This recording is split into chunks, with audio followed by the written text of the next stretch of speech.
भिवंडी शहरातील मूलभूत समस्यांवरून राजकारण तापलंय.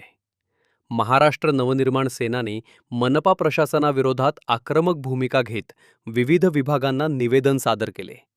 मनसे शहराध्यक्ष डॉक्टर मनोज गुळवी यांच्या नेतृत्वाखाली पदाधिकाऱ्यांनी जन्म-मृत्यू नोंदणी विभागातील कार्यपद्धतीवर गंभीर सवाल उपस्थित केले.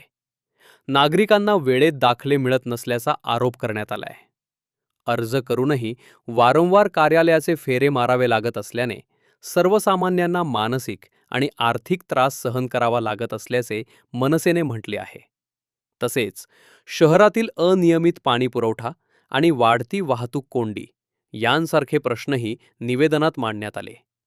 संबंधित अधिकारी व कर्मचाऱ्यांवर कारवाई करण्याची मागणी करण्यात आली आहे. दरम्यान एका पोलीस कर्मचाऱ्याविरोधात तक्रारी येत असल्याचा दावा करत त्यांच्या तात्काळ बदलीची मागणीही करण्यात आली.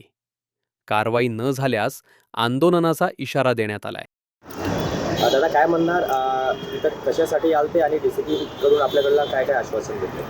आज सन्माननीय पोलीस उपायुक्त साहेब भिवंडी शहर यांच्याकडे मनसेच्या वतीनं आम्ही निवेदन घेऊन आलो होतो.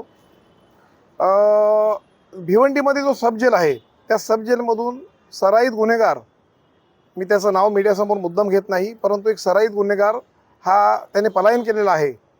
जेलची सलाखी तोडून, ज्या सळ्या असतात त्या तोडून त्याने पलायन केलेला आहे. एवढा हलगर्जीपणा किंवा दुर्लक्षितपणा हा कसा काय होऊ शकतो? जवळजवळ 31 गुन्हे असणारा सराईत गुन्हेगार कसा काय पळ काढू शकतो? असे अनेक प्रश्न आम्ही DCP साहेबांना विचारले आणि तातडीने तिथे ड्युटीवर असणारे बेजबाबदार जे कर्मचारी असतील आणि त्यातल्या त्यात तडवी नावाचे जे पोलीस कर्मचारी आहेत त्यांच्याकडून होणारी, नागरिकांना होणारी जी अपशब्द आहेत किंवा जी वर्तणूक मिळते ती कुठेतरी आमच्या मनसे कार्यालयामध्ये त्यांच्याविषयी अनेक तक्रारी आलेल्या होत्या. त्या अनुषंगाने मनसेची संपूर्ण टीम आज पोलीस उपायुक्त साहेब यांच्याकडे आलेली होती. त्यानंतर जो पाईपलाईन KB चौक टेमघर पाईपलाईन येथील जो रस्ता ट्रॅफिक पोलिसांनी जो बॅरिकेड्स लावून पॅक केलेला आहे त्या बॅरिकेड्समुळे उलट वाहतुकीला अडथळा होत आहे.